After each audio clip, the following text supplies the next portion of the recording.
अभी तक लोग राजा रघुवंशी और सोनम रघुवंशी के केस को भूले भी नहीं थे। इस केस में प्यार था, शादी थी, धोखा था और मर्डर था, जिसने पूरे देश को शॉक में डाल दिया था। सबको लगा कि शायद ऐसी कहानी और ऐसा केस कभी फिर सुनने को ना मिले, लेकिन सिर्फ 1 साल बाद पुणे से एक और ऐसा केस सामने आता है जिसने फिर से सबको सदमे में डाल दिया। क्या केतन अग्रवाल का मर्डर इस केस से इंस्पायर्ड था? एक फोर्ट, एक 400 फुट की खाई, एक लड़की जो रोते रोते गार्ड को बता रही थी कि उसके फियांसे का पैर फिसल गया है और वो खाई में जा गिरा है। 18 जून 2026 पुणे के पास मौजूद लोहागढ़ फोर्ट। ये जगह महाराष्ट्र की सबसे सुंदर हिस्टोरिकल साइट्स में से एक है। 1000 साल पुराना फोर्ट है, आसमान को छूता हुआ और नीचे गहरी खाइयाँ। टूरिस्ट यहाँ आते हैं फोटोग्राफी के लिए, कपल्स आते हैं रोमांटिक ट्रैक्स के लिए। केतन अग्रवाल भी यहाँ आया था अपनी फियांसे सिया गोयल के साथ, उसके बर्थडे के प्री सेलिब्रेशन के लिए। और जो लड़की उसके साथ यहाँ आई थी वो पहले से जानती थी कि केतन अब फिर कभी अपने घर वापस जिंदा नहीं जाएगा।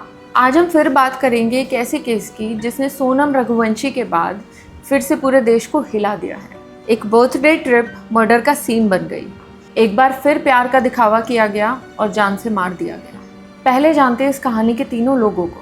केतन अग्रवाल पुणे का एक 26 साल का एंटरप्रेन्योर और बिजनेसमैन था।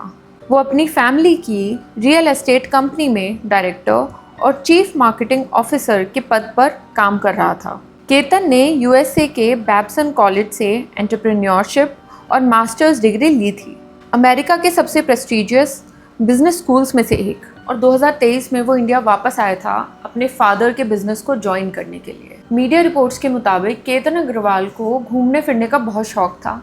उन्हें ट्रैकिंग और आउटिंग्स पर जाना बहुत पसंद था।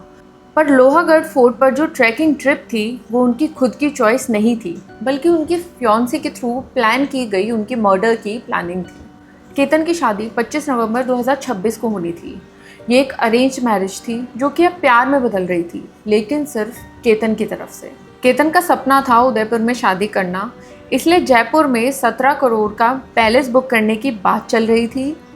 गेस्ट को लाने के लिए 2 प्राइवेट चार्टर प्लेन्स का अरेंजमेंट होना था।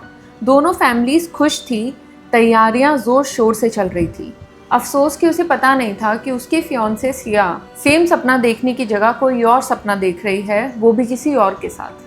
Let's no Siya Goyal now. Siya Goyal की उम्र 20 साल है और उन्होंने पुणे में ही अपना एक बेकरी बिजनेस स्टार्ट किया था। सिया गोयल के पेरेंट्स पुणे के एक well of Marwari family business से बिलोंग करते हैं। उनके पिता का नाम प्रवीण कुमार गोयल है। सिया के पिता का पुणे के फेमस मार्केट यार्ड एरिया में ड्राई फ्रूट और स्पाइसेस का एक बड़ा होलसेल बिजनेस है। सिया और केतन को एक फैमिली रिलेटिव के थ्रू मिलवाया गया था। दोनों ने एक दूसरे को पसंद किया और शादी तय हो गई। केतन के घर वालों का कहना है कि सिया के पेरेंट्स ने उन्हें बताया था कि सिया सेकेंड ईयर बीकॉम के एग्ज़ाम्स दे रही है, जो कि अब ये बात भी झूठी निकली है कि सिया ने 12th भी पास नहीं किया हुआ था। दोनों की एंगेजमेंट फरवरी 2026 में हुई थी। पहले दोनों एक दूसरे से मिले। जब दोनों ने एक दूसरे को पसंद कर लिया, दोनों फैमिली भी अग्री हो गई। उसके बाद दोनों की एंगेजमेंट करा दी गई। सिया के इंस्टाग्राम पे ये सब दिख रहा था जो एक लविंग फियांसे दिखाती है। केतन के साथ रोमांटिक फ़ोटोज़, आउटिंग, स्टोरीज़, उनके बीच में लंबी बातचीत होती थी। बल्कि जब मैंने खुद भी उनकी इंस्टाग्राम पोस्ट देखी और वीडियोस देखी तो मुझे कहीं से भी नहीं लगा कि वो खुश नहीं थी। दोनों बहुत खुश लग रहे थे। कहीं से भी एक ऐसी झलक नहीं आई कि वो इस रिश्ते में ज़बरदस्ती है। केतन उसके लिए काफ़ी सरप्राइजेस प्लान करता था या उसके घर पर कई बार आई थी घर वालों के साथ डिनर करने के लिए।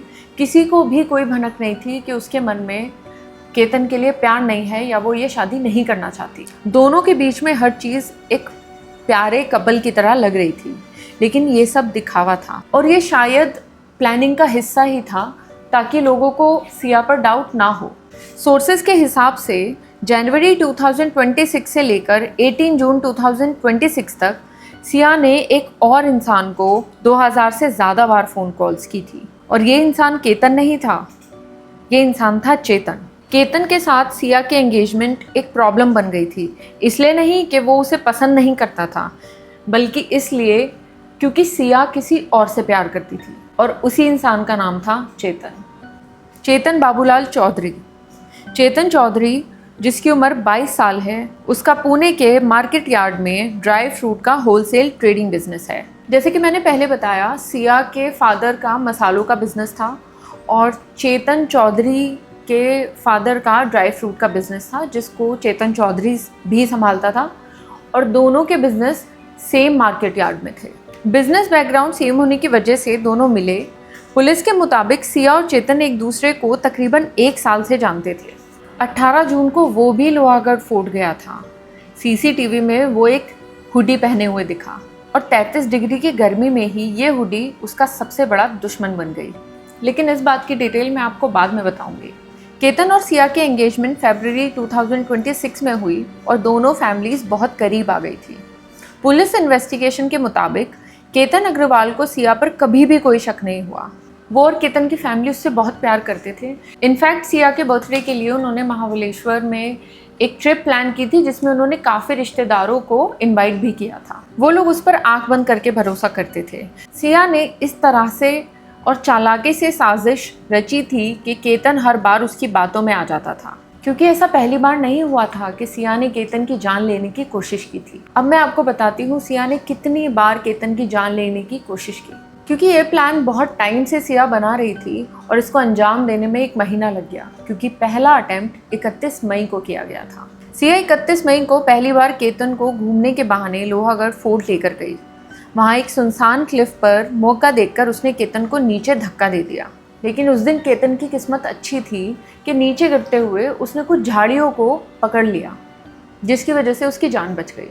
जब केतन ने सिया से पूछा कि तुमने मुझे नीचे धक्का क्यों दिया, सिया ने चालाकी से जवाब दिया और कहा कि तुम्हारे पैर के आगे सांप था, मैंने तो सिर्फ तुम्हारी जान बचाने के लिए इम्पल्सिवली तुम्हें बस धक्का दे दिया। और इसके बाद वो केतन को हक करके रोने लगी, जिसकी वजह से केतन एकदम पिघल गया और उसे उसकी बात पर यकीन हो गया। दूसरा अटेम्प्ट उसे 4 जून को करना था, लेकिन वो भी फेल हो गया। सिया ने बहुत जल्दी दूसरा प्लान बना लिया था। 4 जून को वो फिर से केतन को लोहागढ़ फोर्ट चलने के लिए फोर्स कर रही थी। इस बार केतन की माँ ने उन्हें फोर्ट पर जाने से मना कर दिया। उन्होंने कहा शादी से पहले इतना भी घूमना फिरना ठीक नहीं है, और जिस जगह पर तुम अभी 1 हफ्ते पहले गए हो तुम्हें दोबारा से क्यों जाना है। केतन ने जिद भी की, लेकिन उनकी मदर और फादर ने मना कर दिया, जिसके बाद केतन नहीं गए और सिया और चेतन का प्लान एग्जीक्यूट होने से रह गया। फिर आता है थर्ड अटेम्प्ट। सिया हार नहीं मानने वाली थी। वो किसी ना किसी तरह उसको फोर्ट में ले जाकर धक्का देना ही चाहती थी। 14 जून को वो फिर से केतन को लेकर लोहागढ़ फोर्ट पहुंच गई। उसका प्लान फिर से सेम था, लेकिन 14 जून को फोर्ट पर बहुत ज़्यादा टूरिस्ट थे। हर तरफ लोगों की मौजूदगी और पब्लिक एक्टिविटी की वजह से सिया और चेतन को अकेले में मौका नहीं मिला और उन दोनों ने अपना प्लान ड्रॉप कर दिया। केतन के फादर के हिसाब से केतन उसका पूरा बर्थडे मंथ सेलिब्रेट करना चाहता था, इसलिए ये एक्टिविटी 31 मई से स्टार्ट हुई थी और वो पूरे जून सेलिब्रेट करना चाहते थे। इसी बीच केतन ने प्री वेडिंग फ़ोटोशूट का भी इंतज़ाम कर दिया। फैमिली ने भी सोचा कि दोनों एक दूसरे को और ज़्यादा जान पाएंगे और साथ में इनका प्री वेडिंग फ़ोटोशूट भी हो जाएगा। दोनों की टिकट्स बुक हो चुकी थी। केतन के पेरेंट्स के हिसाब से 4 लोग इस ट्रिप पर जाने वाले थे, लेकिन एयरपोर्ट पहुंचते ही फील होता है कि केतन का पासपोर्ट मिसिंग है। केतन को लगा शायद उसकी लापरवाही से वो कहीं गिर गया होगा, पर सोचने वाली बात ये थी कि 4 लोगों के पासपोर्ट एक ही बैग में थे, लेकिन सिर्फ केतन का ही गायब हुआ था। केतन को इस बात पर कोई शक नहीं हुआ, लेकिन असल बात ये थी कि केतन का पासपोर्ट सिया ने उस बैग से निकाल लिया था और वॉशरूम में जाकर फ्लश कर दिया था, और इस वजह से ये ट्रिप कैंसिल हो गई। लेकिन सिया को बस अपना प्लान किसी तरह एग्जीक्यूट करना था और सिया फिर से लोहागढ़ फोर्ट जाने की केतन से जिद करने लगी। उसने कहा कि हम बाली नहीं जा पाए, आउटिंग के लिए लोहागढ़ फोर्ट चलते हैं, दोनों का मूड भी ठीक हो जाएगा और अच्छा भी लगेगा। केतन की माँ ने फिर से उन्हें जाने के लिए मना किया, लेकिन केतन उनकी होने वाली वाइफ सिया, जिसका बर्थडे 19 जून को आने वाला था, उसको प्री सेलिब्रेट करना चाहते थे और वो उसकी खुशी के लिए वहाँ जाना चाहते थे। 18 जून 2026 सुबह 10:30 बजे चेतन चौधरी अपनी 2 व्हीलर से अलग से फोर्ट पहुंचा। उसने गर्मी में भी एक फुल स्लीव हुडी, शॉर्ट्स, चेहरे पर मास्क और हेडफोन्स लगाए हुए थे, ताकि किसी भी तरह उसका चेहरा पहचाना ना जा सके। जैसे ही केतन और सिया ने फोर्ट पर ऊपर चढ़ना शुरू किया, केतन उनसे 20 से 30 फीट की दूरी बनाकर उनके पीछे पीछे चलने लगा। वो सारे रास्ते उन दोनों पर नज़र रखता आ रहा था। सोर्सेज के हिसाब से सिया जानबूझकर केतन के साथ बातें करते हुए उन्हें फोर्ट के ऐसे सुनसान और ऊंचे क्लिफ पर लेकर गई जहां भीड़ कम थी। उसने केतन को वहां खड़े होकर फोटोज लेने के लिए कहा। सिया और चेतन के बीच में बात हुई थी कि सिया जब जमीन पर बैठेगी वही इशारा होगा कि चेतन को बाहर आकर केतन को धक्का देना है। जब केतन का ध्यान पूरी तरह से भटक चुका था और वो खाई की तरफ मुंह करके खड़ा था, मौका देखते ही सिया ने चेतन को इशारा किया। चेतन उनके बिल्कुल पास पहुंच गया। केतन के पिता और पुलिस के मुताबिक उन दोनों ने पहले केतन को पीछे से किसी भारी चीज से मारा और फिर दोनों ने मिलकर 400 फीट गहरी खाई में उन्हें धक्का दे दिया। इतनी ऊंची खाई से गिरने की वजह से केतन की मौके पर ही मौत हो गई। केतन को धक्का देने के बाद चेतन तुरंत वहां से भाग गया और अपनी 2 व्हीलर से अपने घर पहुंच गया। सिया ने वहां रोना चिल्लाना शुरू किया। उसने रेस्क्यू टीम और पुलिस को बुलाया और झूठ बोला कि तेज हवा चल रही थी और केतन फोटोज क्लिक कर रहा था और अचानक उसका पैर स्लिप हो गया। केतन के घर वाले सिया पर इतना भरोसा करते थे कि शुरुआत में उन्होंने ये बात बड़ी आसानी से मान ली। इनफैक्ट जब पुलिस ने केतन के घर वालों से पूछा कि क्या आपको कोई डाउट है, तो उन्होंने तब भी पुलिस से ये कहा कि सिया बोल रही है कि उसका पैर फिसला है तो पैर ही फिसला होगा। अगले दिन इंस्टा पर सिया ने एक पोस्ट डाला ताकि परिवार और पुलिस को लगे कि वो बहुत सैड है। एक पोस्ट में उसने लिखा, you left me on my birthday. उसने कई इंस्टाग्राम स्टोरीज लगाई। केतन को लिखा, the love of my life. एक पोस्ट में उसने लिखा, I loved you so much yet you left me. ये पोस्ट तो वायरल हो गया। उसने एक वीडियो पोस्ट की जिसमें केतन उसे कॉम्प्लीमेंट कर रहा था और ये वीडियो उसी दिन की थी जिस दिन केतन की मौत हुई थी। उसने एक गाने के लिरिक्स भी स्टोरी पर लगाए, मेरे दिल को पता है तू यहीं है, वापस आ जा। फॉलोअर्स को ये पोस्ट दिख रहे थे, लोग सिंपथाइज कर रहे थे एक ग्रीविंग फियांसे के साथ जो अपने प्रेमी को याद कर रही थी। लेकिन फ़ोन रिकॉर्ड्स और सीसीटीवी फुटेज ने उसकी पूरी चालाकी पकड़ ली। जो लोगों को लग रहा था कि उसको दुख है, वो एक्चुअल में बाद में एक परफॉर्मेंस निकली। शुरुआत में तो पुलिस ने इसे एक एक्सीडेंट माना और एक्सीडेंट डेथ रिपोर्ट ही दर्ज कर दी थी। केतन के अंतिम संस्कार के बाद उसकी बहन संजना को सिया पर शक हुआ। उन्होंने नोटिस किया कि सिया बहुत नॉर्मल एक्ट कर रही है, उसको एक्चुअल में वो दुख नहीं है जैसा वो सोशल मीडिया पर दिखा रही है। ऐसा होता है कि जब फ्यूनरल का टाइम होता है, बहुत सारे रिश्तेदार आपके घर आते हैं, तो हर कोई आपसे सवाल करता है कि क्या हुआ, कैसे हुआ। तो सिया के जो जवाब थे उनमें इनकन्सिस्टेंसी थी। वो बार बार जो भी हुआ था उसमें अलग अलग बातें बता रही थी, जैसे कि केतन कैसे फिसला, वो क्या कर रहे थे, उसके बाद उसने क्या किया। ये सब चीज़ें बार बार डिफरेंट तरीके से वो बता रही थी। बहन के शक जताने पर केतन के पिता विशाल अग्रवाल ने पुलिस से दोबारा और गहरी जांच की मांग की, क्योंकि केतन एक एक्सपीरियंस ट्रैकर था और उसका ऐसे अचानक स्लिप होना मुमकिन नहीं लग रहा था। और उन्हें ये बात भी अजीब लग रही थी कि केतन को सिया बार बार सेम जगह जाने के लिए क्यों जिद करती है। और फिर पुलिस और डेप्थ में जांचना शुरू करती है, सीसीटीवी फुटेज, कॉल रिकॉर्ड्स और आईपीडीआर, और इनसे सामने आया एक हुडी वाला लड़का। पुलिस ने जब फुटेज को आगे देखा तो उन्होंने देखा कि ये हुडी वाला लड़का केतन अग्रवाल और सिया अग्रवाल के पीछे पीछे चल रहा है और लगभग 20 से 30 फीट की दूरी ही बनाए हुए है, जैसे कि उनका पीछा कर रहा हो। जून की कड़ी धूप में जब फोर्ट का तापमान 33 डिग्री सेल्सियस था, तब एक लड़का शॉर्ट्स के साथ पूरा हुडी पहनकर अपना चेहरा छुपाए हुए घूम रहा था। उसने अपनी हुडी पर एक बड़ा सा हेडसेट भी लगाया हुआ था ताकि उसकी शक्ल बिल्कुल भी ना दिखे।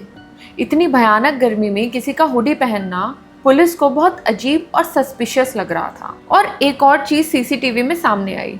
एक जगह पर सिया ने अचानक पीछे मुड़कर देखा और उसके देखते ही चेतन तुरंत जमीन पर बैठ गया। उन दोनों के बीच में 2 बार आई कांटेक्ट भी हुआ और इस हरकत से पुलिस को समझ आ गया था कि ये कोई टूरिस्ट नहीं है, बल्कि ये सिया के साथ मिला हुआ है। लेकिन सीसीटीवी फुटेज में चेहरा पूरे तरीके से ढके होने की वजह से पुलिस उसे पहचान नहीं पाई। साथ ही पुलिस सिया की कॉल रिकॉर्ड्स भी खंगाल रही थी और जब उसकी कॉल हिस्ट्री चेक की गई, उसमें एक नंबर बार बार सामने आ रहा था। वो था चेतन चौधरी का। पुलिस ने चेतन का सोशल मीडिया प्रोफाइल और पुराने पिक्चर्स निकाले। उन फोटोज से उन्होंने चेक किया कि चेतन की और उस सीसीटीवी फुटेज वाले मास्क वाले लड़के की शरीर की बनावट, हाइट, चाल ढाल बिल्कुल एक जैसी है। चेतन को 22 जून की रात को अरेस्ट किया गया और सिया को अगली सुबह 23 जून को कस्टडी में लिया गया। चेतन ने ना पकड़े जाने के लिए एक और चालाकी की थी। उसने फोर्ट पे जाने से पहले अपना मोबाइल स्विच ऑफ कर दिया था और घर पर ही छोड़ दिया था। पर पुलिस ने जब उसे बुलाकर पूछा कि 18 जून को वो कहाँ था तो उसने झूठ बोला। लेकिन जब पुलिस ने उससे कड़ी पूछताछ की, उसको सीसीटीवी फुटेज दिखाई और सिया और उसके बीच के कॉल रिकॉर्ड्स भी दिखाए, तो फिर उसने ये सब कुछ कबूल कर लिया। कोर्ट ने दोनों आरोपियों के खिलाफ चल रही शुरुआती जांच और कन्फेशन